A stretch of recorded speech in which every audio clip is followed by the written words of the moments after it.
سجدے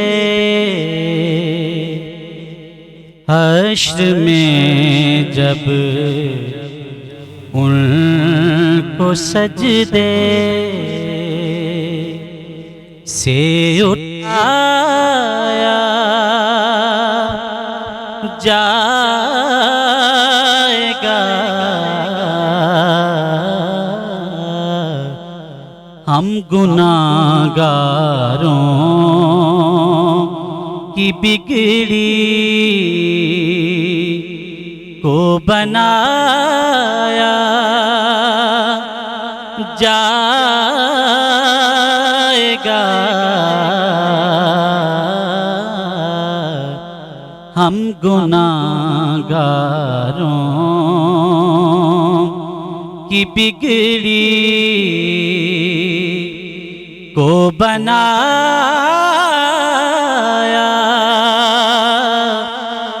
جائے گا، حشر میں جب ان کو سجدے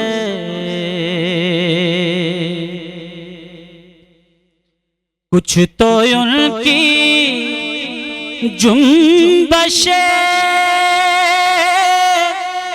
لب سے رہا ہو جائیں گے، ہم گناہگاروں کو کملی میں چھپایا جائے گا، ہم گناہگاروں کو کملی حضرت حسان کی ہمسائیگی کے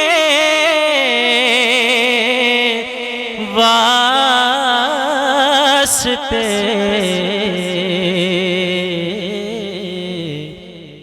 حضرت حسان کی ہمسائیگی کے واسطے نعت لکھنے پڑھنے والوں کو بلایا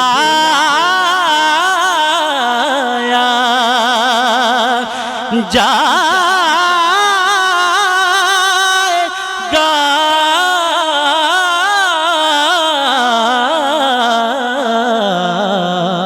نعت لکھنے پڑھنے والوں۔ اور بڑا خوبصورت شعر ہے اس کلام کا، جب سواری سیدہ زہرا کی آئی حشر میں، جب سواری سیدہ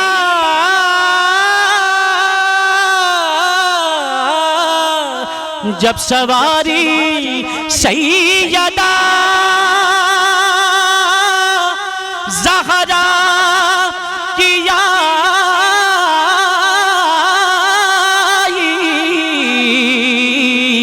حشر میں،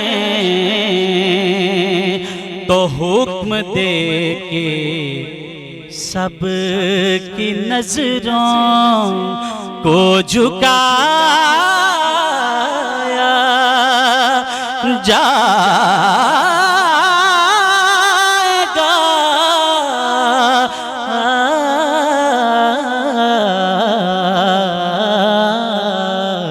حکم دے کے سب کی نظروں کو جھکایا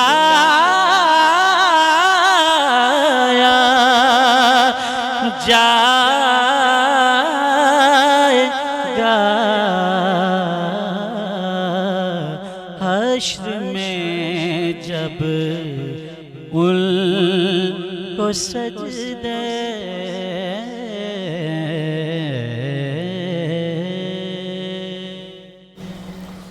سبحان اللہ سبحان اللہ جزاک اللہ جزاک اللہ. بسم اللہ بسم اللہ الرحمن الرحیم. جی شروع اللہ تعالیٰ کے بابرکت نام سے جو نہایت مہربان بہت رحم کرنے والا ہے. 19 رمضان المبارک کے افطار کے ساتھ آپ کے ساتھ حاضر ہوں میں عائشہ احتشام. جی بالکل. بسم اللہ الرحمن الرحیم.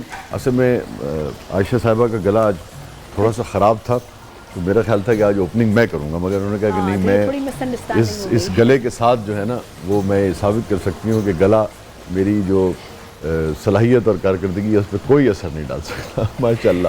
چلے ماشاءاللہ کہہ دینا چاہیے کیونکہ ابھی تو شروعات ہے، اثر ڈال بھی سکتا ہے. ابھی آپ نے 2.5 گھنٹے بولنا ہے. اثر ڈال بھی سکتا ہے. جی بسم اللہ کیجیے آگے. ہاں جی بالکل. جی باقاعدہ آغاز کرتے ہیں آج کی ٹرانسمیشن کا. امید کرتے ہیں کہ آپ خیریت سے ہوں گے اور خیر و عافیت کے ساتھ آپ کے روزے جو ہیں وہ گزر رہے ہوں گے. مہمانوں کا ہم جو کہ کہہ رہے ہیں کہ باقاعدہ آغاز کرتے ہیں، مہمانوں کا بھی ساتھ ساتھ تعارف کرا دیتے ہیں. بہت ہی خوبصورت کلام جو ہے وہ صاحبزادہ انوار الحق چوراہی صاحب نے پیش کیا. بہت شکریہ آپ کا. اس کے علاوہ آج ہمارے بڑے اسپیشل گیسٹ ہیں جی جنہوں نے ہمیں جوائن کیا، ان کا تعارف آپ سے کرا دیتے ہیں. عبدالرشید صاحب ہیں چیئرمین ریاض منصور ٹرسٹ کے، اور اس کے علاوہ محمد نفیس صاحب نے بھی ہمیں جوائن کیا ہے، پریزیڈنٹ ہیں ریاض منصور ٹرسٹ کے. ریاض منصور ٹرسٹ کے حوالے سے آپ کو تھوڑا جو ہے ایک انٹروڈکشن دے دیتے ہیں، باقی تو ہم جو ہے وہ جو اپنے مہمان ہیں ان سے ہی پوچھیں گے. عبدالرشید صاحب سے جانیں گے. ایک ایسا فلاحی ٹرسٹ ہے جی جو تھیلیسیمیا کے مریضوں کے علاوہ لاہور میں ہر طرح کے مریضوں کو جو ہے وہ دیکھ رہے ہیں، اور 1 لاکھ مریض جو ہیں ان کو طبی سہولیات بغیر کسی بھی خرچے کے یا اس سے کچھ بھی وصول کیے جو ہے وہ دے رہے ہیں، یعنی مفت ادویات اور تمام طبی سہولیات جو ہیں وہ فراہم کی جا رہی ہیں. ماشاءاللہ. ویلکم ٹو دا شو عبدالرشید صاحب، بہت شکریہ شو میں جوائن کرنے کے لیے. کس طریقے سے کام کرتا ہے یہ ٹرسٹ اور کب رکھی گئی اس کی بنیاد؟ بسم اللہ الرحمن الرحیم. سب سے پہلے تو میری طرف سے اور ہمارے ادارے کی طرف سے تمام مسلمانوں کو رمضان مبارک ہو. میڈم اس کو ہمیں سٹارٹ کیے ہوئے تقریباً 4 سال ہو گئے ہیں. اچھا. اور اس کے جو بانی ہیں وہ مدثر محمود صاحب ہیں جو اس ٹائم ہمارے سیٹ پہ تو نہیں ہیں. انہوں نے اس کو سٹارٹ کیا، اس کے بعد میں اور نفیس صاحب ہم مل کے اس کے ساتھ کام کر رہے ہیں، اور الحمدللہ پچھلے 1 سال میں 1 لاکھ مریضوں کا ادھر مفت علاج کیا گیا. صرف 1 سال؟ 1 سال میں. اس کو 4 سال ہو گئے، اور یہ 1 سال کی فگر میں آپ کو بتا رہا ہوں. اور اس میں اس ٹائم ہمارے پاس تقریباً کوئی 11 ڈاکٹرز ہیں جو اسپیشلسٹ ہیں، جس میں گائنی ہے، آئی اسپیشلسٹ ہیں، ڈینٹل سرجن ہیں، اور بہت سارے ہیں. اور تقریباً ہمیں 1 سال ہو گیا ہم اس میں تھیلیسیمیا کے بچوں کے لیے جو ہے وہ مفت علاج سٹارٹ کیا ہے. اور الحمدللہ جو ہماری بزنس کمیونٹی ہے جو وہ ہمارے ساتھ ساتھ ہیں. اور یہ 1 بندے کا یا 10 بندوں کا کام نہیں ہے، یہ تو مل کے سب لوگ اجتماعی طور پہ اس کو ہم الحمدللہ چلا رہے ہیں. اور اس ٹائم ہمارے پاس 400 سے 450 جو بچے ہیں نا وہ ہمارے پاس تھیلیسیمیا کے رجسٹرڈ ہیں. وہ لاہور کے علاوہ دوسرے شہروں سے بھی آتے ہیں اپنے بچوں کی. اور اس کے علاوہ ابھی ہم نے رمضان میں چونکہ لوگ بلڈ نہیں دیتے بچوں کے لیے، تو ابھی ہم نے رمضان سے پہلے اس کے 5-6 جو کیمپ لگائے ہیں، اور ہمیں اچھی ایک تعداد میں جو بلڈ مل گیا ہے. اور اس کے علاوہ جو بھی بچے ہمارے پاس آتے ہیں ان کو ہم ناشتہ کرواتے ہیں، ان کے پیرنٹس کو دوپہر کا کھانا دیتے ہیں، اور ان کو آنے جانے کا کرایہ بھی دیتے ہیں. جب میں تو آپ سے بھی گزارش کروں گا کہ کبھی رمضان کے بعد آپ کے پاس ٹائم ہو، شاہ صاحب کے پاس ٹائم ہو، تو ہمارے ہاسپٹل تشریف لائیں. تو کیسے اس کار خیر کا کیسے خیال آیا، اس کی بنیاد کیسے پڑی؟ اس بارے میں نفیس صاحب. جناب نفیس صاحب. جی بسم اللہ الرحمن الرحیم. آج سے کوئی 4 سال پہلے ریاض منصور ٹرسٹ کی بنیاد رکھی گئی تھی، اور جیسا کہ نام ہے ریاض منصور، تو یہ ایک گیسٹرنٹولوجسٹ تھے، ڈاکٹر تھے. ان کا ویژن تھا کہ پاکستان میں ایک ایسا ادارہ بنایا جائے جو غریبوں کے لیے ہو، اور اس کا انوائرمنٹ بالکل ویسا ہو جیسا پرائیویٹ ہاسپٹل میں امیروں کو میسر آتا ہے. تو وہ خود چونکہ انگلینڈ نیشنل تھے تو انہوں نے پاکستان میں آ کے اس کے لیے کام شروع کیا، لیکن ابھی وہ بنیاد رکھ نہیں پائے تھے کہ ان کی ڈیتھ ہو گئی.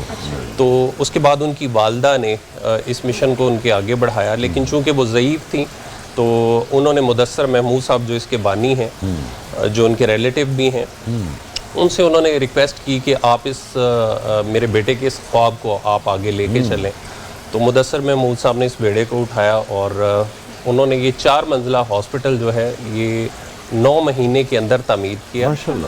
اور 9 مہینے کے اندر تعمیر کرنے کے بعد پھر جو بورڈ آف ڈائریکٹرز تھے رشید صاحب کے ساتھ بیٹھ کے میٹنگ ہوئی کہ اس کو اب ہم فوری طور پہ اس کا آغاز کریں تاکہ وہ مریض جو صحت کے اور مختلف مسائل کا شکار ہیں انہیں ہم ایک چھت کے نیچے وہ تمام سہولیات فراہم کریں جس کے لیے انہیں مختلف سرکاری ہسپتالوں میں جانا پڑتا ہے. اور یہ ان 4 برسوں میں کتنے ٹوٹل مریضوں کا علاج ہوا ہوگا اور بالکل بلا معاوضہ یا کچھ پارشلی آپ معاوضہ؟ سر یہ 4 سال میں تقریباً کوئی 3.5 لاکھ مریض ہیں جن کا ہم علاج کر چکے ہیں. مختلف طرح کی بیماریوں؟ جی مختلف بیماریوں میں مبتلا انہیں ہم فری ٹریٹمنٹ دے چکے ہیں اور الحمدللہ جو بھی ہم نے پلان کیا کسی بھی شعبے کو بنانے کا اللہ کی مہربانی سے ہم نے وہ شعبہ قائم کیا اور اسے رن کیا. اس وقت ہمارے پاس تقریباً 12 شعبے ہیں جس میں تمام مریضوں کو 100% ہم ڈیزرونگ کو free of cost treatment provide کر رہے ہیں. اچھا تھیلیسیمیا سینٹر بنانے کا خیال کیوں ہے کہ آپ کو لگا کہ تھیلیسیمیا کے جو بچے ہوتے ہیں تھیلیسیمیا ایک ایسا مرض ہے کہ وہاں پر زیادہ ذرا اٹینشن کی ضرورت ہوتی ہے یا مہنگا علاج ہے یا ایک مستقل علاج ہے اس لیے تھیلیسیمیا سینٹر بنانے کا جو ہے وہ خیال ہے؟ تھیلیسیمیا کی جو بیماری ہے ہمارے پاکستان میں بڑی تیزی سے پھیل رہی ہے اور انفارچونیٹلی تھیلیسیمیا کے مریضوں کو وہ تمام سہولیات میسر نہیں ہیں پورے پاکستان میں جو انہیں ہونی چاہیے. تو ہمارا خیال آنے کی وجہ یہ تھی کہ تھیلیسیمیا کے ادارے پاکستان میں بہت کم ہیں لیکن اس کے مریضوں کی تعداد بہت زیادہ ہے. تو کوئی فگرز ہیں آپ کے پاس؟ سر پاکستان میں جو کیریئرز ہیں وہ تو کروڑوں میں ہیں. ٹھیک ہے. جو ایکٹیو ہو جاتا ہے یہ 2 کیٹیگریز اس میں آ جائیں گی سر. ایک جو ہے تھیلیسیمیا کیریئر ہے وہ خود تو ایک بیماری نہیں ہے لیکن 2 تھیلیسیمیا کیریئر جب آپس میں شادی کرتے ہیں تو وہ تھیلیسیمیا میجر وہ تعداد کتنی ہے؟ یعنی کہ میں پوچھنا چاہ رہا ہوں کہ جو جن کو علاج کی ضرورت ہے، جن کو علاج کی ضرورت ہے 10 لاکھ سے زیادہ مریض پاکستان میں اس وقت موجود ہے لیکن اداروں کی تعداد کم ہے. یہی وجہ تھی کہ ریاض منصور ٹرسٹ کو ایک خیال آیا کہ ہم بھی تھیلیسیمیا سینٹر بنائیں لیکن تھیلیسیمیا سینٹر کو ہم نے اس طرز پہ بنانے کا خیال نہیں ہمیں آیا کہ جس طرح روٹین میں تھیلیسیمیا سینٹرز ہیں پاکستان میں. ہم نے دبئی تھیلیسیمیا سینٹر اور UK تھیلیسیمیا سینٹر ان کو اسٹڈی کیا وہ کس طرح سے کام کر رہے ہیں. وہاں پر مریضوں کی جو عمر کی شرح وہ بہت زیادہ ہے جبکہ پاکستان میں یہ کہا جاتا ہے کہ بچوں کی جو عمر کم ہوتی ہے. تو اس کے لیے ہم نے اسٹڈی کرنے کے بعد کہ ان کو کیا سہولیات دینی چاہیے الحمدللہ ہم نے ایک ہی چھت کے نیچے وہ تمام سہولیات کا بندوبست کیا اور پھر تھیلیسیمیا سینٹر. تو رشید صاحب یہ آپ بھی یہ سارا معاملہ جو ہے وہ آپ کی نظر سے بھی گزر رہا ہوتا ہے تو اس معاملے میں آپ کے ذمہ کیا چیزیں ہوتی ہیں؟ میں اس لیے کہہ رہا ہوں کہ پھر میں تمہیں سوال کراں گا تو میں نفیس اول موڑ دے گا میں تو آپ سے پھر انہی امور پر بات کی جائے جو آپ کے یعنی کہ زیر سایہ چل رہے ہیں. اس میں کسی بھی ادارے کو چلانے کے لیے آپ کو فنڈ کی ضرورت ہوتی ہے. تو مجھے یہ فرمائیے کہ پورے سال میں کتنا آپ کی ریکوائرمنٹ ہوتی ہے اخراجات کی اور وہ فنڈز کیسے پھر آپ جنریٹ کرتے ہیں؟ اس میں یہ ہے کہ اس ٹائم جو ہمارا منتھلی خرچہ ہے نا جو ڈاکٹرز پیرامیڈیکل سٹاف کا میڈیسن کا ہے وہ 35 لاکھ روپیہ ہے تھیلیسیمیا کے علاوہ منتھلی. اور سالانہ کو تقریباً 4 کروڑ روپے 4 کروڑ روپیہ ہے. ٹھیک ہے. تو اور ہمیں جو ریونیو اکٹھا ہوتا ہے وہ نہ ہونے کے برابر ہے کیونکہ ہم جو ڈیزرو کرتے ہیں ان کی ہم تھوڑی سی مائنر سی ہم نے فیس رکھی ہوئی ہے. اور الحمدللہ ہمارا جو ہاسپٹل ہے نا آپ کو اگر آپ وزٹ کریں تو آپ کو لاہور کے یا پاکستان کے کسی بھی پرائیویٹ ہاسپٹل سے کم نہیں لگے گا. ماشاءاللہ. اور ایگزیکٹ کس جگہ واقع ہے یہ گلشن راوی میں ہے اور میں تو ادھر تھوڑا ٹائم دے سکتا ہوں تھوڑا ٹائم دیتا ہوں. نفیسہ بھی اس کو زیادہ دیکھتی ہیں ساتھ میسز ہوتی ہیں. تو پھر آپ فنڈز کیسے جنریٹ کرتے ہیں؟ جو کتنا خسارہ آپ کا ویسے ہوتا ہے؟ خسارہ پورا ہو جاتا ہے یہ اللہ کی ذات کرتی ہے کیونکہ میں ایک بزنس مین ہوں اور ہمارے جو کمیونٹی ہمارے جو دوست ہیں اس کو یعنی سب مل کے ہی کرتے ہیں. میں نے آج تک کسی بھی اگر دوست کو کہا ہے تو میرا اگر ایکسپیکٹیشن تھی کہ یہ ہمیں 50 لاکھ دیں گے تو انہوں نے 1.5 کروڑ دیا ہے. ماشاءاللہ. ہاں شاہ صاحب ایسے تو نہیں کہتے کہ ڈونیشنز دینے والی کچھ بڑی قوموں میں پاکستان کا شمار ہوتا ہے؟ جی میں آپ کو بڑی خوشی ہوگی عائشہ صاحبہ کہ GDP جو ہے نا یعنی کہ دنیا ملکوں کا اس میں تقریباً جو کینیڈا اور امریکہ اور یورپ کے کچھ ممالک اور برٹن یہ وہ ہیں جو اپنے GDP کا 1% چیریٹی میں دیتے ہیں. GDP کا ٹوٹل بس اگر سائز 1 ٹریلین ہے تو اسی 1% وہ دیتے ہیں. اور پاکستان ان ممالک میں ہے جو کہ ترقی پذیر ہے ڈیولپنگ ہے ڈیولپڈ نہیں ہے اس کے باوجود یہ 1% GDP کا اپنی جو ہماری نیشن ہے وہ چیریٹی میں دیتی ہے. اور اس کا اندازہ آپ کو ایسے ہوگا کہ UN کی فگرز یہ کہتے ہیں کہ بھارت جو ہے مقصد کسی کو نیچا دکھانا نہیں ہے، مقصد تو یہ بتانا ہے کہ ہم کتنے جنرس ہیں اس معاملے میں. تو بھارت اپنے GDP کا وہاں کے شہری جو ہیں وہ 0.5% سے لیس دیتے ہیں چیریٹی میں. اچھا یہ فرق ہے کوئی ہمارے اگر ڈونیشنز دینا چاہتا ہے تو اس کے لیے آپ بتائیے گا کہ کس طریقے سے جو ہے وہ ڈونیٹ کیا جا سکتا ہے، کس فارم میں کیا جا سکتا ہے. اوبیسلی بلڈ کی ڈونیشنز بھی آپ کو چاہیے ہوتی ہیں، پھر رقم کے ذریعے بھی آپ کو چاہیے ہوتی ہیں. ابھی جو ہے وہ کتنی ڈونیشنز آپ کو درکار ہیں فی الحال جو پائپ لائن میں چیزیں ان کے لیے؟ ابھی ایک چیز تو ہمارے جو پائپ لائن میں ہے کہ جو ہمارا ہاسپٹل ہے یہ 1 کنال میں ہے. اس کے ساتھ والی جگہ بھی ہم نے خرید لی ہے. اچھا. اس میں انشاءاللہ ہم آنے والے ٹائم میں سرجیکل ٹاور بنانا چاہ رہے ہیں ماشاءاللہ، کہ جس میں eye surgery, orthopaedic surgery, general surgery اور اسپیشلی گائنی کی جو سرجری ہے نا، یہ ہمارے لاہور میں یا دوسرے شہروں میں بہت مہنگی ہے، لوگ افورڈ جی گائنی تو بہت مہنگا شعبہ ہے. تو اس کو انشاءاللہ ہم 1 مہینے کے بعد اس کی سنگ بنیاد اس کا رکھ دیں گے. اور اس کے لیے اب میں دوستوں سے ہم نفیس صاحب ہے، ابھی ہم نے ایک چھوٹی سی کمپین بھی چلائی ہے، سٹیمر بھی لاہور میں لگائے ہیں. تو سب سے جو زیادہ اس میں نے دیکھا ہے جب سے ہم یہ کام کر رہے ہیں 4 سال ہو گئے ہیں کہ اس میں لوگوں کا ٹرسٹ ہونا زیادہ ہے کہ اس کے پیچھے ادارے کے پیچھے کون لوگ ہیں نا، کہ کون بزنس مین ہے، ان کا پیسہ صحیح جگہ لگ رہا ہے، ذمہ داری سے لگ رہا ہے، جو بھی پیسے دیں گے یہ ہمارا صحیح جگہ پہ لگے گا. اس کے یہ نہیں ہے کہ اس سے گاڑیاں خریدی جائیں گی، اس سے اور کام ادھر ادھر کے، یہ بھی ہمارے ملک میں چل رہا ہے. تو سب سے زیادہ جو ہے نا ہمارے جتنے بھی بورڈ آف ڈائریکٹرز میں ہیں جس میں میں بھی شامل ہوں، تو وہ جہاں بھی جاتے ہیں تو الحمدللہ لوگ ہم پہ ٹرسٹ کرتے ہیں. اچھا نفیس صاحب، ایسی کون سی سہولیات یا ایسے کون سے ٹریٹمنٹ کے جو طریقہ کار ہیں وہ آپ لوگ دے رہے ہیں جو باقی تھیلیسیمیا سینٹرز جو ہیں وہ نہیں دے رہے، اور تھیلیسیمیا کے مریضوں کو کیوں جو ہے وہ آپ نے کہا دوسرے سے مختلف ہے، کیسے مختلف؟ ہمارے پاس ہی جیسا کہ میں نے بتایا کہ ہم نے تھیلیسیمیا سینٹر کو شروع کرنے سے پہلے اس کو اسٹڈی کیا تھا. اس میں پتہ چلا کہ ان بچوں میں بون ڈیفارمیٹیز کے بہت زیادہ ایشوز ہوتے ہیں، چونکہ فریکوینٹلی بلڈ ٹرانسفیوژن ہونے کی وجہ سے ان کی باڈی میں فولاد جو ہے وہ ڈپازٹ ہوتا رہتا ہے جو بونز کو ڈیفارم کرتا ہے. اب ان بون ڈیفارمیٹیز کے لیے آرتھوپیڈک سرجن کا ہونا بھی ضروری ہے اور ان کے تمام ٹیسٹ ہونے بھی ضروری ہے. تو ہم نے الحمدللہ ایک جو ہے اپنا ایکس رے ڈپارٹمنٹ جو کہ تقریباً کوئی 1 کروڑ روپے کی لاگت کے ساتھ ہمارا بنا، صوفی گروپ والوں نے وہ ہمیں اسپانسر کیا، وہ ہم نے الحمدللہ بنایا اور بچوں کو اس کی سہولت ہم نے دی تاکہ ہر 6 مہینے کے بعد ان کی باڈی کے جو ٹیسٹ ہیں وہ ہم کر سکیں ہڈیوں کے. پھر اس کے بعد ان کی اسپلینومیگیلی کا ایشو ہوتا ہے کہ بہت زیادہ بلڈ ٹرانسفیوژن کی وجہ سے ان کی تلی بہت زیادہ بڑھ جاتی ہے. اب اس کو میئر کرنے کے لیے ہر 3 سے 4 مہینے بعد ان کا کلر ڈاپلر ہونا ضروری ہے، الٹرا ساؤنڈ ہونا ضروری ہے. تو ہم نے الحمدللہ وہ زیریو پرائم ایک بہترین مشین جو ہے وہ ہم نے ارینج کی ان کے لیے. پھر ان بچوں کو جیسے کہ میں بار بار آپ کو فولاد کا بتا رہا ہوں، فولاد انٹرنل کسی بھی آرگن کی طرف جائے گا تو یہ اس کو ڈسٹرب کرے گا جو الٹیمیٹلی ڈیتھ کا باعث بنتا ہے. تو اس میں ان بچوں کو کارڈک کے بہت سارے مسائل آتے ہیں، تو ہم نے ان کے لیے ایکو کارڈیوگرافی کا ارینج کیا ہے، ہم نے ان کے لیے ایکسرسائز ٹالرنس ٹیسٹ کی مشین جو ہے وہ ہم نے ارینج کی ہے. اسٹیٹ آف دی آرٹ ہم نے لیبارٹری جو کہ تقریباً 3 کروڑ روپے کی لاگت کے ساتھ ہم نے بنائی ہے وہ ان کے لیے ارینج کیا ہے. اور ہماری کوشش ہوتی ہے کہ ہمارے پاس وہ مریض جو دوسرے شہروں سے آتے ہیں، کچھ مریض ایسے ہیں جو رات کو چلتے ہیں اور صبح ہمارے پاس پہنچتے ہیں، ان کے لیے ہمارے پاس شیف کا رینج ہے جو ان کو ناشتہ بھی بنا کے دیتے ہیں، ان کو کھانا بھی دیتے ہیں.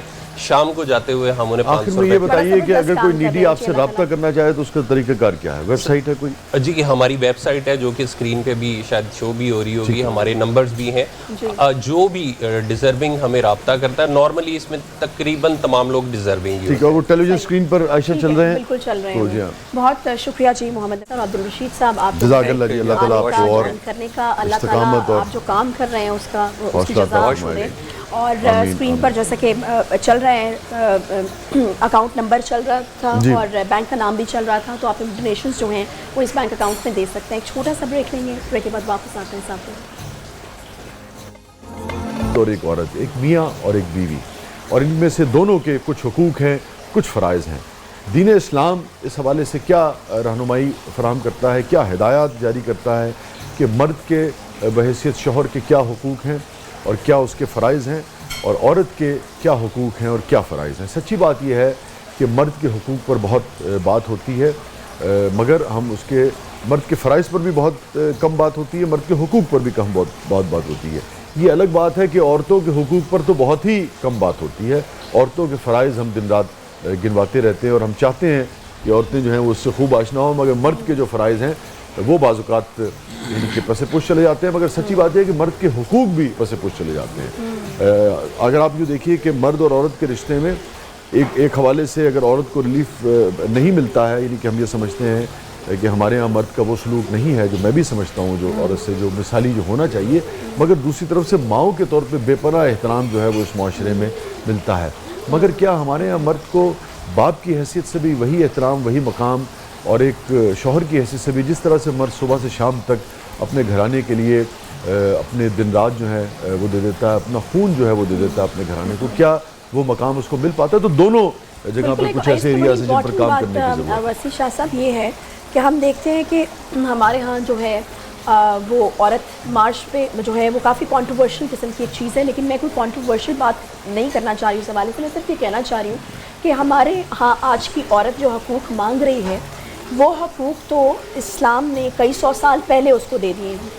اگر جو زیادتیاں ہو رہی ہیں خواتین کے ساتھ، یا پھر ان کو لگتا ہے کہ ہمارے حقوق ہمیں نہیں ملتے، وہ شاید ہماری سوسائٹی کی کچھ خود سے پیدا کردہ کچھ چیزیں ہیں، اور جس طرح ہم چونکہ برصغیر پاک و ہند ایک ساتھ ہی ہوا کرتے تھے، تو وہاں سے جو کچھ اثرات ہم نے لیے ہیں، جو عورتوں کے ساتھ یہاں پر کچھ ناانصافی ہوتی ہے یا زیادتیاں ہوتی ہیں، وہ اس کے ہیں۔ اسلام کا اس سے کوئی کچھ لینا دینا نہیں ہے۔ اسلام اس سے زیادہ حقوق عورتوں کو کیا دے سکتا تھا؟ کیا اب بخاری صاحب سے بات کریں گے؟ ہم اس دن بھی بات کر رہے تھے کہ نبی کریم صلی اللہ علیہ وآلہ وسلم گھر کے کاموں میں بھی خواتین کے جو ہیں وہ ہاتھ اٹھاتے کرتے تھے۔ اب ہمارے ہاں جو ایک رویہ ہے مردوں کا کہ وہ اپنی توہین سمجھتے ہیں کہ جی بہت ساری فیملیز میں کہ کچن میں نہیں جا سکتے ہیں عورتوں کے ساتھ، اگر وہ کام کریں گے تو ان میں ان کی گھٹائی ہو جائے گی، تو اس کا اسلام سے تو کچھ لینا دینا ہے ہی نہیں۔ یہ تو سوسائٹی کے معاشرے کے اپنے پیدا کردہ کچھ مسائل ہیں، تو اس کا تو اس سے کچھ لینا دینا جو ہے وہ نہیں ہے۔ اگر اسلام کی پیورلی بات کی جائے تو اسلام نے تو کئی سو سال پہلے خواتین کو وہ حقوق دے دی جو کہ میرے خیال میں مغربی معاشرے میں سوچے بھی نہیں جا سکتے۔ درست کہہ رہی ہیں، بالکل درست کہہ رہی ہیں۔ بخاری صاحب آپ سے آغاز کرتے ہیں، میں چاہوں گا پہلے آپ مہمانوں کا تعارف کرا دیں۔ مہمانوں کا تعارف بالکل ہم کرا دیں۔ سید ضیاء اللہ شاہ بخاری صاحب ہمارے ساتھ موجود ہیں، پروفیسر حفیظ اللہ بلوچ صاحب موجود ہیں، اور صاحبزادہ انوار الحق صاحب تو موجود ہیں ہی۔ بخاری صاحب سے آغاز کریں۔ بخاری صاحب، عورت کے حقوق سے، عورت کے حقوق انفرادی طور پر ایک بحیثیت عورت اور پھر اس کے بعد بحیثیت بیوی، اس کے حقوق سے ہم میرے خیال میں آغاز کریں۔ بسم اللہ الرحمن الرحیم۔ بلا شبہ اسلام نے معاشرے کے ہر فرد کے حقوق کی پاسداری کرنے کی ہمیں تعلیم دی ہے، چونکہ معاشرہ ان لوگوں سے افراد سے وہ ان کے مجموعے سے بنتا ہے، تو جب تک ان کے حقوق کا تعین نہ کیا جائے، تحفظ نہ کیا جائے، تو اس نظام زندگی چل نہیں سکتا۔ تو اس لیے اسلام نے ہر فرد کی اس کی حیثیت کے مطابق حقوق متعین کر کے بڑی واضح تعلیم ارشاد فرما کر ان کی حفاظت کرنے کی ہمیں تعلیم دی، اس کی پابندی ہمیں سکھائی ہے۔ اور چونکہ گھر جو ہے، جیسے آپ نے ارشاد فرمایا، یہ اللہ کی ایک بہت بڑی نعمت کا نام ہے، اتنی بڑی نعمت کا نام ہے کہ اللہ نے خود قرآن مجید فرقان حمید میں اس کو بادشاہی سے تعبیر کیا ہے۔ سبحان اللہ۔ بنی اسرائیل پر اللہ جو نعمتیں نازل فرمائیں، ان نعمتوں کو اللہ نے قرآن پاک میں جا بجا تذکرہ کیا۔ ایک جگہ پہ فرمایا وَجَعَلَكُمْ مُلُوكًا، میں نے تمہیں بادشاہ بنایا۔ مفسرین فرماتے ہیں یہاں بادشاہ سے مراد وہ دنیا کی عام جو بادشاہی ہوتی وہ نہیں ہے، کہ ہر ایک کو تم میں سے مکان دیا، بیوی دی، اولاد دی، کھانے پینے کا رزق دیا۔ یہ جو اللہ کی نعمت ہے، اللہ نے اس کو بادشاہی سے تعبیر فرمایا۔ تو ایک گھر بادشاہی ہے، ایک ریاست ہے، اسی طرح چلتا ہے۔ تو یقیناً اس ایک گھر کو اگر ہم دیکھیں تو اس میں جو افراد ہیں، اس میں افراد کون ہیں؟ سب سے پہلے ماں باپ ہیں، پھر آگے ان کی اولاد ہے، وہ اپنے بچے کی شادی کرتے ہیں۔ اب جو افراد بنتے جا رہے ہیں، آگے اولاد ہے، ان سب کے اگر ہم حقوق پہ بات کر لیں تو میرا خیال ہے کہ ایک خاندان کے جو حقوق اگر ہم ان کی پاسداری کرنے والے بن جائیں تو معاشرہ ہمارا ایک پرامن معاشرہ، ایک مثالی معاشرہ، ایک ماڈل معاشرہ ہم دنیا کے سامنے پیش کر سکتے ہیں۔ اور آج آپ نے بڑی خوبصورت بات کی، آج بھی اس گئے گزرے دور میں اسلام کی ان تعلیمات پر جو ہم ٹوٹا پھوٹا عمل کرتے ہیں نا، اس کی برکت سے آج بھی مسلمان معاشروں کے اندر خاندانی سسٹم بہت حد تک ٹوٹ پھوٹ سے بچا ہوا ہے۔ یہ اسلام کی جو بنیادی تعلیمات ہمارے اندر اللہ کی طرف راسخ ہو چکی ہے، یہ اس کی خیر و برکت کا نتیجہ ہے۔ وگرنہ آپ جا کے دنیا اور میں نام نہیں لیتا، جا کے دیکھ لیں وہ لوگ ان چیزوں سے محروم ہو چکے ہیں، وہاں خاندان ٹوٹ پھوٹ چکے ہیں اور پھر آج اس کا خمیازہ بھگت رہے ہیں۔ بھائی اب بخاری صاحب 40-50 برس کے بعد جب اعضاء جو ہیں وہ مزمحل ہو جاتے ہیں جی ہاں تو ایک وحشت کے علاوہ کچھ نہیں بچتا ہے ان کی زندگی. جی ہاں اور ہمارے ہاں تو رشتوں کی خوبصورتی اتنی ہوتی ہے کہ آدمی یعنی کہ آپ کو دیکھ لیجئے کہ کام کے بعد دوڑتے ہیں گھروں کی طرف, جی ہاں کیونکہ گھروں میں کیا ہے, وہ محبت ہے, وہ سکون ہے. اور وہاں پہ یہ ہے کہ وہ جو بالکل جو عین جوانی کے ایام ہے وہ تو بڑے حسین اور خوبصورت لگتے ہیں, اس کے بعد کوئی کسی کو پوچھتا نہیں ہے. یعنی کہ وہ چہرے جو ہیں, وہ سلیم کوثر صاحب کا شعر مجھے یاد آتا ہے کہ کبھی لوٹ آئیں تو پوچھنا نہیں, دیکھنا انہیں غور سے. واہ, آپ ان کے چہرے دیکھ کے بتا سکتے ہیں کہ یہ گھروں کی رحمت سے اور اس راحت سے محروم ہے. بڑی خوبصورت بات آپ نے کی, بہت خوبصورت بات کی, یقیناً ایسے ہی ہے. تو میں عرض کر رہا تھا اب ان میں جو سب سے کمزور طبقہ ہم سمجھتے تھے نا وہ عورت کا ہے. اور آپ نے بڑی پیاری بات کی عائشہ بہن کہ جب اسلام ان کو تعلیمات دے رہا تھا, ہدایات دے رہا تھا نا, اور حقوق متعین کر کے ان کو دے رہا تھا خواتین کو, اس وقت یورپ کے اندر یہ بحث ہو رہی تھی کہ یہ انسانوں میں شمار بھی ہوتی ہے یا نہیں ہوتی, ان کو ووٹ ڈالنے کا حق دینا یا نہیں دینا, اس طرح کی باتیں ہو رہی تھی. یہ کل کی باتیں. اور اسلام نے عورت کو بحیثیت عورت, آپ نے فرمایا کہ بحیثیت عورت زندہ رہنے کا حق دیا. زندہ اب ہندوستان اور پاکستان کی بات کر رہے تھے, ہمارے ساتھ ہی وہاں کیا ہوتا ہے, خامد فوت ہو جائے تو بیوی کو ساتھ ستی میں اپنی جان ختم کرنا پڑتی تھی. اسلام نے, اکبر نے اس کے اوپر آ کے سب سے پہلے کافی حد تک پابندیاں لگائیں, اور پھر بعد فائنلی انگریزوں نے پھر اس کو آگے. اسلام کی یہ برکت ہے کہ اسلام نے عورت کو زندگی کا سب سے پہلے حق دیا, پھر اس کو بعد اس کو تعلیم حاصل کرنے کا حق دیا. جیسے مرد کے اوپر علم حاصل کرنا فرض ہے یا اس کے لیے باعث شرف ہے, اس لیے خاتون کے لیے کوئی فرق نہیں ہے. پھر اسلام نے من عمل صالحا من ذکر او انثی وهو مؤمن, فرمایا کہ جو مرد ہے چاہے عورت ہے, جو بھی اچھا کردار پیش کرتا ہے اس کو معاشرے کے اندر اس کے مطابق عزت دینا ہی اس کا استحقاق ہے. جہاں تک تعلق ہے بیوی کا, بیوی کے جو حقوق ہیں اسلام نے اتنے واضح. تو بریک سے واپس آ کر یہیں سے ہم گفتگو کا آغاز کرتے ہیں, اور بلوچ صاحب کی طرف بھی یہی سوال لے کے جاؤں گا میں حقوق کے حوالے سے. آپ بھی بیان فرمائیے, آپ بھی, اور پھر فرائض پر آ جائیں گے, پھر کو ہمارے بھی اگر کوئی حقوق ہیں جی تو اس پر بھی ہم چاہیں گے کہ اگر کچھ ذرا روشنی ڈل جائے. اور میں اپنی بیگم کو فون کر دوں کہ وہ جو مردوں کے حقوق چل رہے ہیں اور شوہروں والے وہ سیگمنٹ ضرور دیکھیں. ناظرین کہیں نہیں جائیے گا, چھوٹے سے وقفے کے بعد واپس آئیں.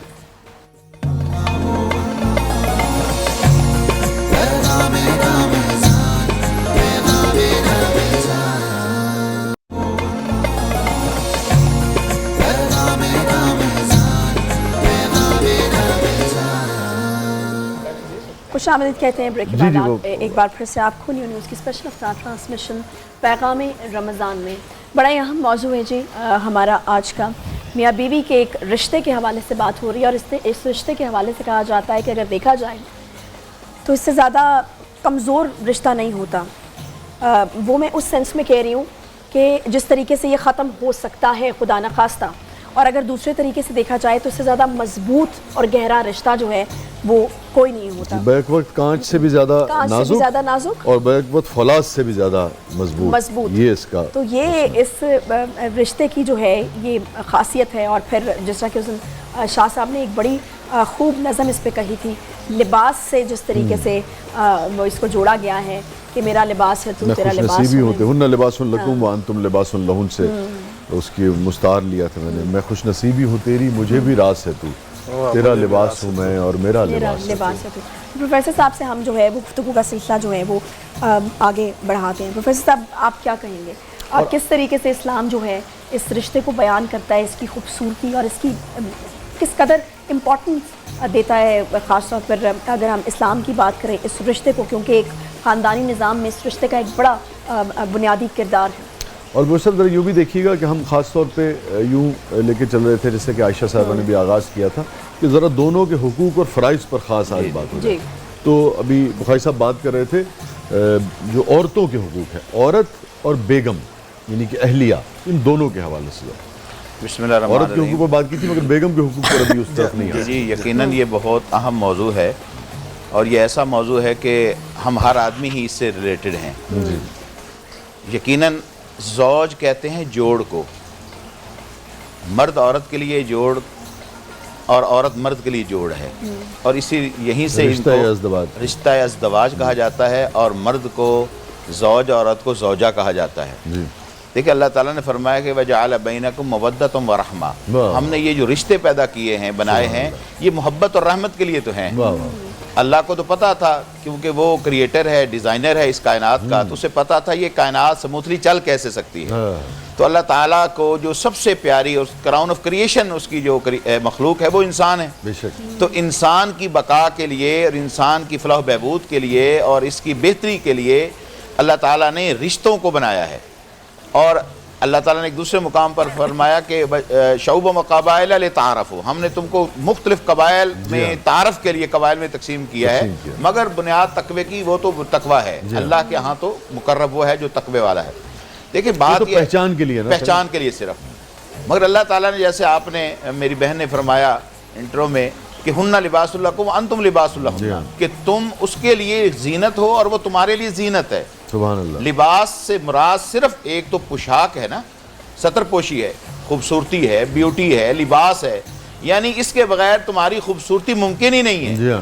اگر عورت مرد کے ساتھ نہ ہو اور مرد عورت کے ساتھ نہ ہو تو اس کی خوبصورتی ممکن ہی نہیں ہو سکتی، اور تم ایک دوسرے کے لیے پھر لباس ہو، لباس تمہارے عیبوں پر پردہ پوشی کرتا ہے۔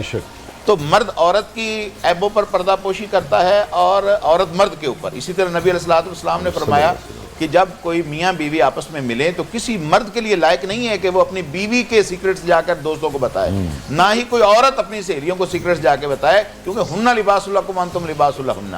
تو یہ جب نوح علیہ السلام کا وہ طوفان آیا اور پھر حکم ہوا کہ ہر چیز کا جوڑا جوڑا جو ہے کشتی میں سوار کر لیا جائے، دیکھو نا اللہ تعالیٰ کی حکمتیں کیا ہیں، سبحان اللہ۔ وہاں جوڑا جوڑا اس میں بٹھا لیا گیا ہر چیز کا۔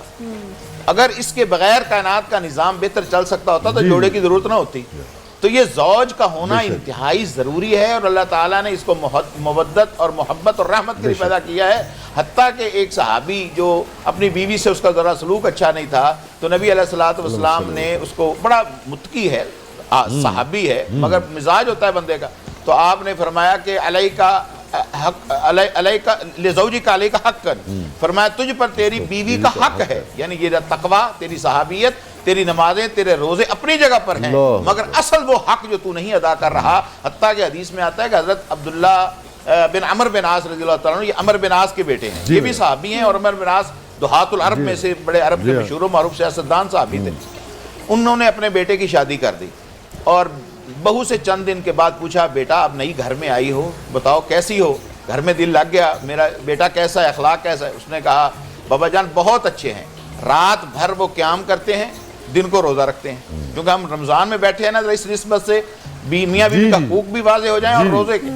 اس نے کہا کہ رات بھر وہ قیام کرتا ہے اور دن کو روزہ رکھتا ہے، یعنی نہ رات کو اس کا وضو ٹوٹتا ہے نہ دن کو روزہ اس کا جو ہے وضو ٹوٹتا ہے۔ تو عمر بن عاص رضی اللہ تعالیٰ اس بات کو سمجھ گئے کہ یہ تو شکایت کر رہی ہے، نبی علیہ السلام کے پاس گئے، کہا یا رسول اللہ میں نے عبداللہ کی شادی کی اور وہ تو یہ حرکت کر رہا ہے۔ تو آپ نے اس کو بلا لیا اور آپ نے فرمایا کہ یہ کیا کر رہا ہے؟ اس نے کہا یا رسول اللہ ما اردت بذلک الا الخیر، میرا مقصد یہ خیر کرنا ہے، میں راتوں کو قیام کرتا ہوں، تہجد پڑھتا ہوں، نیکیاں کرتا ہوں اور دنوں کو روزے رکھتا ہوں، جوان ہوں، صحت مند ہوں، وقت ہے، فرصت ہے، پھر پتہ نہیں موقع ملے نہ ملے۔ آپ نے فرمایا لا صام الا صام العبد، تمہارا کوئی روزہ کسی کام کا نہیں ہے۔ اللہ اکبر۔ اگر تو اپنی بیوی کے حقوق پورے نہیں کر رہا تو تیرا کوئی روزہ نہیں ہے، میں تمہیں صرف 3 روزے مہینے کے بتا دیتا ہوں، تو وہ رکھ لے۔ اس کو کہتے ہیں ایام تشریق کے 3 روزے، وہ 13، 14، 15 چاند کے اعتبار سے، فرمایا یہ رکھ لے ایسے جیسے تو نے پورا مہینہ روزے رکھ لیے۔ یعنی اگر تو بیوی کے حقوق پورے نہیں کر رہا تو تیرے راتوں کے قیام، دنوں کے روزے برباد۔ تو لہذا بیوی کے حقوق ادا کرنا، اور رسول اللہ صلی اللہ علیہ وسلم نے ہمیشہ عورتوں کے حقوق کے بارے میں کثرت کے ساتھ، حتیٰ کہ ایک صحابیہ آئی نبی صلی اللہ علیہ وسلم کے پاس، کہنے لگے یا رسول اللہ مرد تو ہم سے آگے گزر گئے اور مجھے عورتوں نے نمائندہ بنا کر آپ کی طرف بھیجا ہے۔ فرمایا وہ کیسے؟ جی وہ جمعہ پڑھتے ہیں، وہ جہاد کرتے ہیں، سرحدوں کی حفاظت کرتے ہیں، وہ نیکی کا کام کرتے ہیں، جماعتیں نماز جماعت کے ساتھ پڑھتے ہیں، ہم پیچھے رہ گئے۔ آپ صلی اللہ علیہ وسلم نے جو فرمایا خدا کی قسم سننے کا پانی اس قابل نہیں کہ اس سے لکھا جائے آمنہ کے لال، کتنے اونچی کلمات ہیں۔ آپ نے فرمایا واپس جا کر عورتوں کو بتانا تمہارا اپنے شوہر کے لیے بناؤ سنگھار کرنا اور اس کی بات مان لینا ان کی عبادت کے برابر ہو جائے گا۔ اللہ، یہ عورتوں کے لیے وہ فضائل ہیں، اور بیوی کے لیے بالخصوص نبی صلی اللہ علیہ وسلم نے فرمایا کہ وہ عورت جو 5 نمازیں دن میں پڑھتی ہے، بسامت شہرہ اور رمضان کے روزے رکھتی ہے، اپنے خامند کی جو ہے وہ عزت کرتی ہے اور اپنی عزت کی حفاظت کرتی ہے، فرمایا وہ جنت کے جس دروازے سے چاہے داخل ہو سکتی ہے۔ اچھا بلور صاحب، اب یہ فرمائیے کہ اب آج کی جو ضروریات ہیں، جو تقاضے ہیں، جیسے معاشرہ جو ریکوائرمنٹ ہیں مالی لحاظ سے، معاشی لحاظ سے، پھر یہ ہے کہ بچیاں ہماری پڑھتی ہیں، تعلیم حاصل کرتی ہیں مختلف شعبوں میں، اور وہ بعض اوقات چاہتی ہیں کہ اس کا اظہار بھی کیا جا سکے، اور پھر اس تعلیم کے اوپر اسٹیٹ کا بعض اوقات فیملی کا، خاندانوں کے پیسہ بھی لگا ہوتا ہے۔ تو اگر وہ جو بھی ہماری معاشرتی اور دینی حدود ہیں اس میں رہ کر اپنی صلاحیت کا اظہار کرنا چاہتی ہیں، کسی پروفیشن سے وابستہ ہونا چاہتی ہیں، خود جسے کہتے ہیں کہ انڈیپینڈنٹ ہونا چاہتی ہیں، جیسے اماں خدیجہ ایک کاروبار کیا کرتی تھی اور کس قدر شان کے ساتھ، کس قدر وقار کے ساتھ، کس قدر کامیابی کے ساتھ وہ اسے یعنی کہ اس کی دیکھ بھال کرتی تھی، تو اس حوالے سے یعنی کہ ہمارے مردوں کو کس طریقے سے اس سارے معاملے کو ہینڈل کرنا چاہیے، کیونکہ بعض اوقات خواتین کی طرف سے اس حوالے سے شکایات جو ہیں وہ سننے کو ملتی ہیں۔ دیکھیں، جب ہم یہ کہتے ہیں، ہمارا دعویٰ ہے، مسلمانوں کا یہ دعویٰ ہے کہ Islam is complete code of life, یقیناً اس میں کوئی ڈاؤٹ نہیں ہے، بے شک، تو اس میں یہ اتنا بڑا پہلو کیسے ہو سکتا ہے کہ خواتین جو اس وقت اس ملک کی بھی کم از کم 50% یا 51% ہیں، اور پوری اکراس دا ورلڈ جو ہے یہی حال ہے، تو یہ کیسے ہو سکتا ہے کہ وہ جو ہے اس پہلو سے پیچھے رہ جائیں؟ جب اسلام کہتا ہے کہ ان کو تعلیم دو، تعلیم کس لیے ہے؟ شعور کے لیے، اور پھر ان کو کاروبار سے آپ نہیں روک سکتے۔ بہت سیدہ خدیجہ کی آپ نے خود مثال دی، عرب کی سب سے بڑی تاجر خاتون تھی، اور اسی کا پیسہ اسلام کی ترغیب اور تبلیغ کے لیے سب سے زیادہ انویسٹ ہوا۔ مسلمانوں کی تو محسن ہے جی وہ ہر لحاظ سے، ہاں، لہٰذا یہ ممکن نہیں ہے۔ عورت کو بالکل اس لحاظ سے آزادی ہے، اس کو علم پڑھانا، اس کو سکھانا، اس کا جاب کرنا، مگر اس کی ایک مخصوص ڈومین ہے، وہ اپنی ڈومین میں رہ کر، دیکھو رسول اللہ صلی اللہ علیہ وسلم نے 3 اور لوگوں کے اوپر لعنت بھیجی ہے، ایک ان میں سے لعنت بھیجی اس عورت کے اوپر کہ جو مرد کی مشابہت اختیار کرتی ہے۔ مطلب یہ ہے کہ وہ اپنا کام کرے، وہ اپنی محنت کرے، مگر مشابہت اختیار نہ کرے مرد کی، کیونکہ اللہ نے جو اس کو سٹیٹس دیا ہے اللہ بہتر جانتا ہے، مرد کو جو دیا ہے وہ اللہ اس کے لیے بہتر جانتا ہے۔ تو یہاں اپنا جسم، اپنی مرضی والی بات بھی یہاں طے ہو گئی کہ اللہ نے ہمیں اپنی مرضی سے تو بنایا نہیں، جس کو مرد بنایا وہ مرد کے جو ہے وہ رائٹس بھی لے گا اور ڈیوٹیز بھی اپنی وہ پرفارم کرے گا۔ عورت کو بنایا تو عورت اپنے رائٹس بھی لے گی اور اپنی ڈیوٹیز بھی پرفارم کرے گی۔ یقیناً جہاں جسی کے رائٹ ہوتے ہیں وہاں اس کی ڈیوٹیز بھی کچھ ہوتی ہیں، تو یقیناً اسلام عورت کو آزادی دیتا ہے جاب کرنے کی، بازار میں جانے کی، ضرورت کی چیزیں خریدنے کی، اپنے بچوں کی تربیت کے لحاظ سے اسکول میں آنا جانا، بالکل کرتا ہے، مگر اس اپنی ڈومین میں رہ کر کے اس سے عورت باہر نہ نکلے، باقی وہ ہر کام کر سکتی ہے۔ جی عائشہ صاحبہ، علامہ صاحب کی طرف، علامہ صاحب حقوق کے حوالے سے مزید کیا فرمائیں گے؟ پھر میں ذرا فرائض کی طرف چلوں، اور بیوی کے حوالے سے جو حقوق ہیں۔ دیکھیں، بیوی کے جو حقوق ہیں وہ خامد کے فرائض ہیں، جو خامد کے حقوق ہیں وہ بیوی کے فرائض ہیں۔ تو ٹھیک ہے، تو دونوں یعنی کہ جب ہم بیوی کے حقوق ڈسکس کریں تو خاوند کے فرائض جو اس کے فرائض بیان ہو رہے ہیں، چلیے۔ تو بیوی کے جو حقوق ہیں اس میں 2 حصے ہیں، ایک اس کا حصہ ہے اس کے مالی حقوق۔ سب سے پہلا اس کا حق ہے کہ اس کا حق مہر ادا کیا جائے۔ قرآن مجید فرقان حمید میں اللہ تعالیٰ نے فرمایا فَآتُوهُنَّ، فرمایا اجورہن، ان کے جو تم نے مہر حق مہر طے کی ہوئے وہ ان کے تم نے ادا کرنے، نحلتاً، اور طے ادا بھی کرنے دل کی خوشی سے، رضامندی سے، خوشنودی سے، یہ نہیں کہ انسان بوجھ سمجھ کر یا معافی کرانے کے لیے وہ جتن کر رہا، نہیں، جو آپ نے طے کیا اپنی حیثیت کے مطابق ضرور اس کو ادا کرنا چاہیے۔ اور یہاں میں ایک بات واضح کر دوں، عمر فاروق رضی اللہ عنہ امیر المومنین ہیں، تو انہوں نے ایک دن خطبہ جمعہ میں ارشاد فرمایا کہ تم زیادہ حق مہر باندھنے لگ ہو جس کی وجہ سے طلاق ہو رہی ہے، تو میں اس کی تحدید کرنا چاہتا ہوں۔ ایک خاتون نے آواز دی، آپ کون ہوتے ہیں؟ آپ امیر المومنین ضرور ہیں لیکن آپ کو اللہ نے حق نہیں دیا۔ اللہ فرما رہے آتیتم احداہن قنطارا، آپ خزانے دے سکتے ہیں، تو آپ کون ہیں محدود کرنے والے؟ تو آپ نے فوراً اپنے بیان واپس لے لیا، کہا عمر بھول گئے، خاتون یاد اس نے رکھا اللہ کے اس پیغام کو، قانون کو۔ تو ایک تو بات یہ، سب سے پہلے اس کا یہ حق ہے۔ دوسرا حق ہے وَعَلَى الْمَوْلُودِ لَهُنَّ رِزْقُهُنَّ وَكِسْوَتُهُنَّ، ان کا نان نفقہ، ان کے خراجات، کھانے پینے کے، ان کو کپڑے پہنائیں، اور نبی صلی اللہ علیہ وسلم نے فرمایا جو تو خود پہنتے ہیں اس طرح کے کپڑے پہناؤ، اسی طرح کا کھانا کھلاؤ۔ یہ نہیں کہ اپنا کھانا اور طرح کا ہے اور بیوی کو تم عام انسان سمجھ کر، بالکل فضول سمجھ کر، نہیں، برابر کی بنیاد پر مساوات۔ یہ فرمائیے، یہ جو ہماری جیسی بیگمات جی وہ جو اپنا سوٹ لے آتی ہیں مثال کے طور پہ 1000 ہمارا بھی لے آتی ہیں جی، ہمارا 200 کا لے آتی ہیں، تو ہمارا پھر درجہ بلند ہوگا جی کہ نہیں ہوگا؟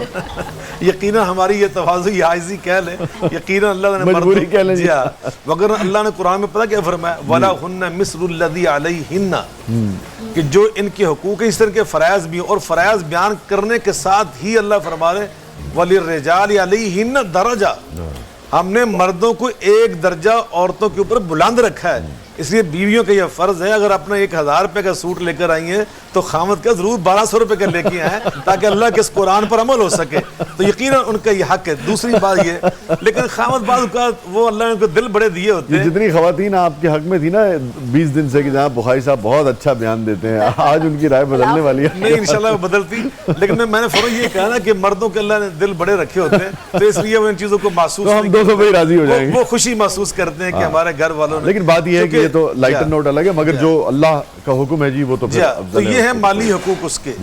دوسرا ہے وَعَاشِرُهُنَّ بِالْمَعْرُوفِ، اللہ فرماتے ہیں باقی جو زندگی میں ان کے ساتھ تم نے کیسے رہنا ہے، وہ انتہائی اخلاق کے ساتھ، میٹھی زبان کے ساتھ، ان کے احترام کرتے ہوئے، خیرکم خیرکم لأہلہ وانا خیرکم لأہلی، تم میں سے بہترین انسان وہ ہے کہ جس کا اخلاق اپنی بیوی کے ساتھ اچھا ہو، اور فرمایا میں تم میں سب سے زیادہ اپنی بیوی کے ساتھ اچھے اخلاق والا ہوں، تو یہ سب سے پہلی بات۔ دوسری بات، آپ کا اتنی نظر ہے سوسائٹی پہ، اتنا آپ کا وہ ہے، آپ کو محسوس ہوتا ہے کہ ہمارے ہاں مرد عمومی طور پہ بد کلامی کرتا ہے، بدزبانی کرتا ہے اپنی بیگمات سے، یا آپ سمجھتے ہیں ایسا نہیں ہے؟ عمومی طور پہ تو میں سمجھتا ہوں کہ اچھے لوگ ہیں۔ اچھا، پاکستان کا معاشرہ الحمدللہ میں نے دیہاتوں تک دیکھا جا کر، کیونکہ میرا سلسلہ حسنویت کیا تو مجھے جانا پڑتا ہے، تو میں نے دیکھا الحمدللہ پاکستان میں بڑی حد تک ہمارا خاندانی سسٹم اسلام کی تعلیمات کے قریب ہے۔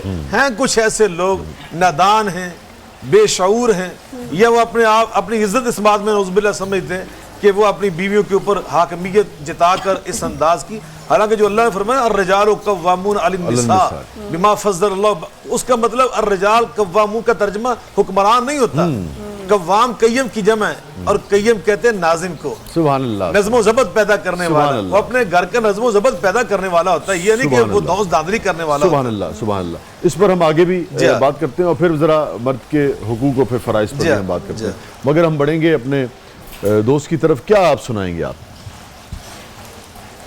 نعتیہ کلام انشاءاللہ۔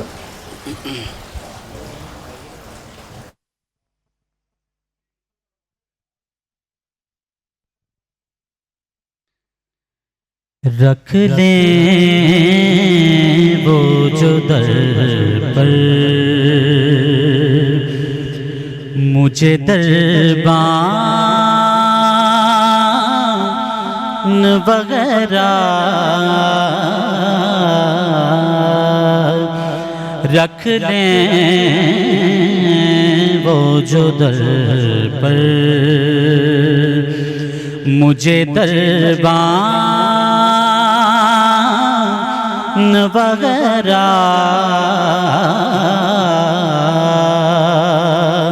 پھر کیا ہے میرے سامنے سلطان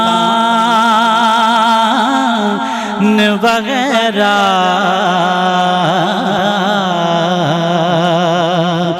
پھر کیا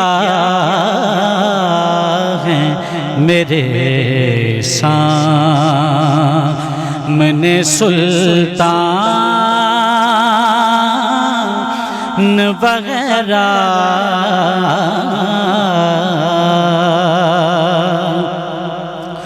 آقا کی چٹا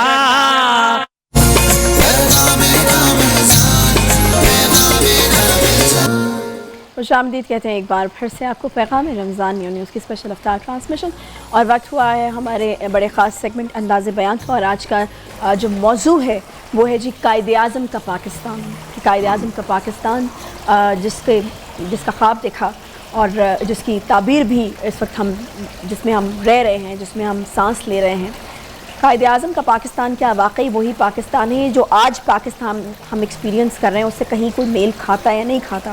اور آخر قائد اعظم کا پاکستان کیسا تھا جو قائد اعظم نے سوچا تھا، جو سوچ کر قائد اعظم نے یہ پاکستان بنایا تھا؟ اس کے اوپر جو ہے وہ آج بات ہوگی۔ طیب حسن صاحب ہمارے ساتھ موجود ہیں، محمد سعد، حمزہ طاہر۔ طیب حسن صاحب کا تعلق ہے جی سی یونیورسٹی لاہور سے، Muhammad Saad superior group of colleges Jhang سے ان کا تعلق ہے، اور حمزہ طاہر UCP سے ہمارے پاس تشریف لائے ہیں۔ تینوں کنٹیسٹنٹس جو ہیں وہ یہاں پر موجود ہیں. ججز کا تعارف بھی آپ سے کرا دوں. وسیع شاہ صاحب اور سید ضیاء اللہ شاہ بخاری صاحب آج یہ فرائض جو ہیں ان کی انجام دہی کریں گے. طیب حسن صاحب سب سے پہلے میں آپ کو دعوت دوں گی اور ذات ہی آپ کو یہ بھی بتا دوں کہ 2.5 منٹ کا وقت ہوگا آپ کے پاس. 2 منٹ کے بعد ایک بزر بجایا جائے گا اور اس کا مطلب یہ ہوگا کہ آپ اپنی تقریر کو جو ہے وہ وائنڈ اپ کر لیجئے.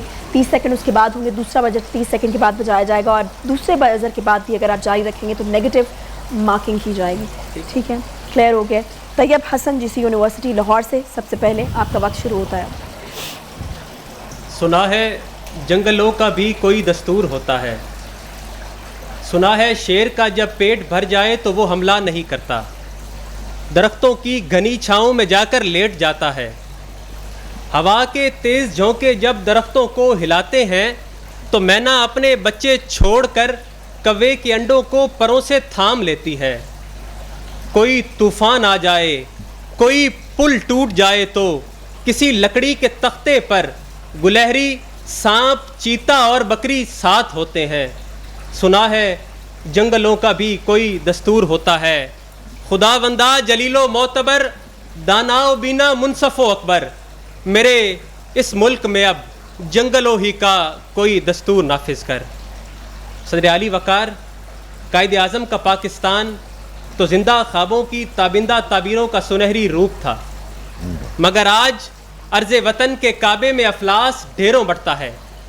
آج نظام عدل کا عتاب نازل ہوتا ہے تو خانمہ بربادوں پہ ٹوٹتا ہے. آج قوم کے بیٹے ڈگریاں ہاتھوں میں تھامے در در کی ٹھوکریں کھاتے پھرتے ہیں اور لٹیرے حکمران بن جاتے ہیں. آج ایک طرف فاقہ کشوں کی آہوں کا دھواں اٹھتا ہے تو دوسری طرف بدبستوں کے کتے دل کھاتے ہیں. ایک طرف تعیشات کی فراوانیوں کے سامان ہیں تو دوسری طرف ٹھٹھرتی راتوں, تپتی دوپہروں لوگ فٹ پاتھوں پر پڑے ننگے مرتے ہیں.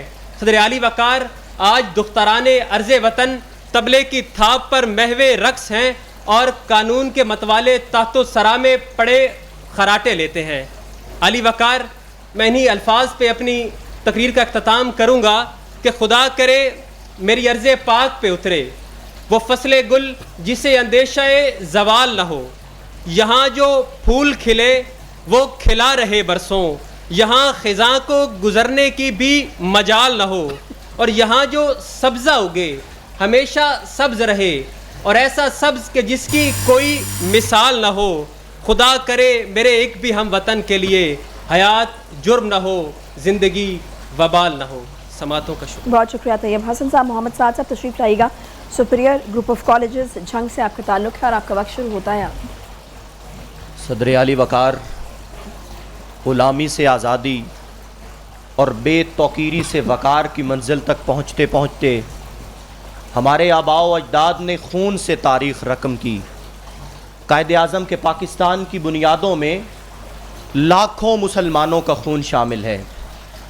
پاؤں فگار, لباس تار تار, غریب الوطن مسلمان مہاجرین لاشوں سے لدی بیل گاڑیوں کے ساتھ کارواں در کارواں دھرتی کے سینے پر رینگ رہے تھے.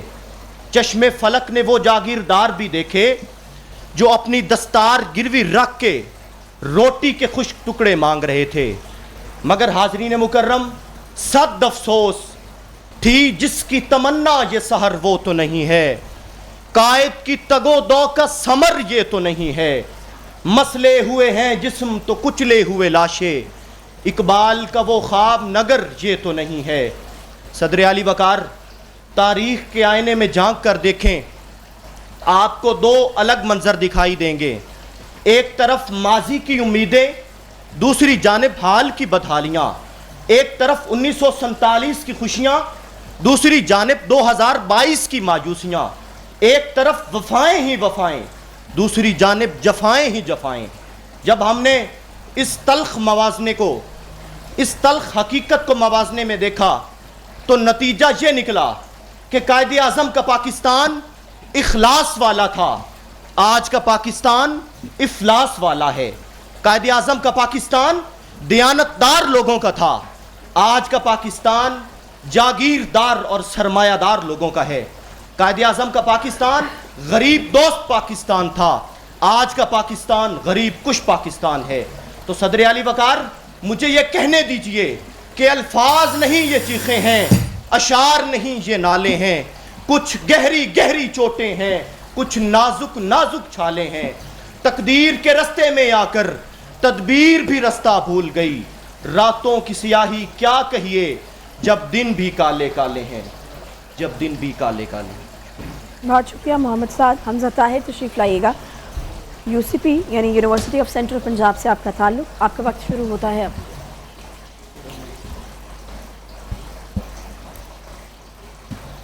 جی بسم اللہ۔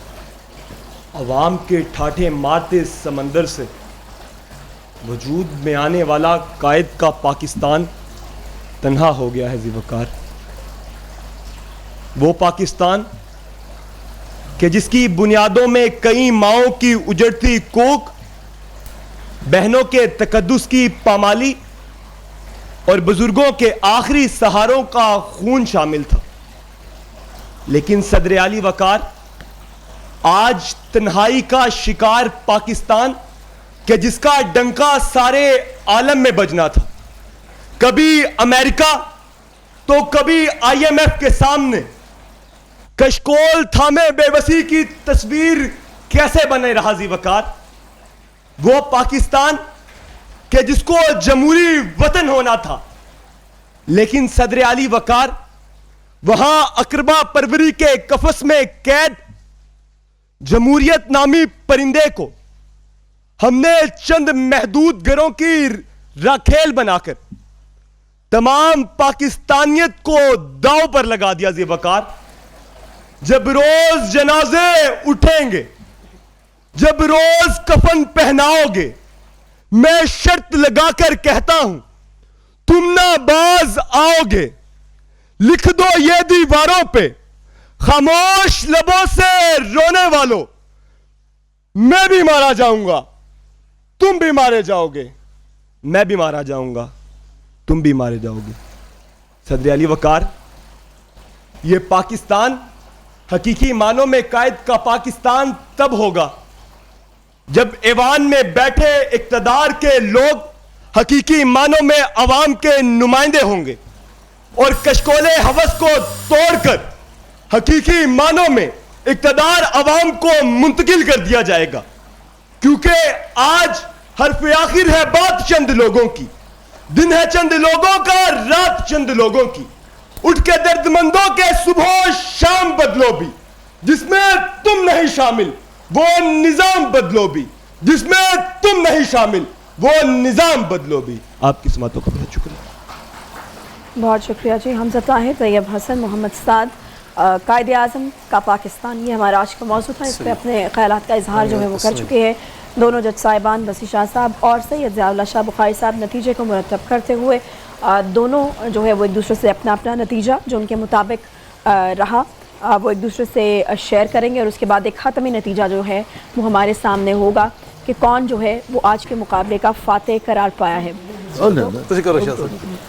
جی بخاری صاحب، تو آپ کے نام نکلا ہے قرہ کہ آپ اناؤنس کریں گے کہ کون آج کا ونر ہے، تو پلیز ذرا۔ ہمیشہ ہی بخاری صاحب کو ریکویسٹ ہے، بڑے ہمارے۔ ٹھیک ہے جی بخاری صاحب۔ یہ تینوں بچوں نے ماشاءاللہ بہت اچھی محنت کی، اور انہوں نے اپنا ماشاءاللہ بہت اچھے انداز سے اس عنوان پر خیالات کے اظہار کیا ہے، محنت کی ہے، اور خوبصورت انداز کے ساتھ انہوں نے میں سمجھتا ہوں اپنے موقف کو پیش کرنے کی کوشش کی ہے۔ لیکن چونکہ یہ عنوان تھا قائد اعظم کا پاکستان، تو ہمیں چاہیے تھا کہ پاکستان جو قائد اعظم کے تصورات تھے، جو ان کے افکار تھے، جو ان کی سوچ تھی، ان کے نظریات تھے، ہم وہ ضرور بیان کرتے۔ اس کے بعد جو ہماری کمزوریاں ہیں، ہماری کوتاہیاں ہیں، اس کو ہم دوسرے نمبر پہ بیان کرتے۔ تو میرا خیال ترتیب بعض اوقات تو اس حوالے سے میں نے محسوس کیا ہے کہ محمد سعد صاحب نے اس چیز پر وہ زیادہ انہوں نے توجہ کی ہے۔ تو شاہ صاحب کے نتیجے کے مطابق بھی اور میرے نتیجے کے مطابق بھی یہ پہلے نمبر پر آئے۔ محمد صاحب بہت بہت مبارک ہو آپ کو، اور یہ کیش پرائز آپ کے ساتھ جائے گا، پلیز تشریف لائیے۔ محمد سعد جی، سپیریئر گروپ آف کالجز۔ آپ کو ویسے کہتا چلوں کہ ہم نے جتنی بھی ڈیبیٹس دیکھی ہیں، آج کا جو آپ کا پینل تھا نا، یہ بیسٹ بہتر تھا۔ چلیں کمپلیمنٹ ہے آپ کے لیے کہ آج یہ نوجوان کا نتیجہ جج صاحبان کے لیے مشکل تھا۔ جو اپنا حمزہ بھی بہت اچھے تھے، مگر سعد اور طیب جو ہیں، یہ ان میں مجھے لگا کہ بہت نیچرل ڈبیٹر ہیں اور ان کا فیوچر میں بہت یعنی کہ برائٹ دیکھتا ہوں. اس میں سعد میں اور طیب میں کو بہت زیادہ فرق نہیں ہے. اگر یہ سمجھیے 10 مقابلے کریں تو ہو سکتا ہے کہ 5 میں سے کوئی جیتے, 4 میں سے کوئی جیتے, مگر آج کچھ ایسی باتیں تھیں ان کی وجہ مگر یہ دونوں بہت نیچرل ڈبیٹر ہیں. تو بہت مجھے خوشی ہوئی, خاص طور پہ تینوں اچھے تھے مگر ان دونوں کو سن کے بہت اچھا لگا. چلیں جی, بہت بہت مبارک محمد سعد. مجھ سے کہنا کہ آج سعد کا دن تھا. کیش پرائز آپ کے ساتھ جائے گا. اور جو ہے ہم ایک چھوٹا سا بریک لے کے واپس آتے ہیں, آپ ہمارے ساتھ رہیے.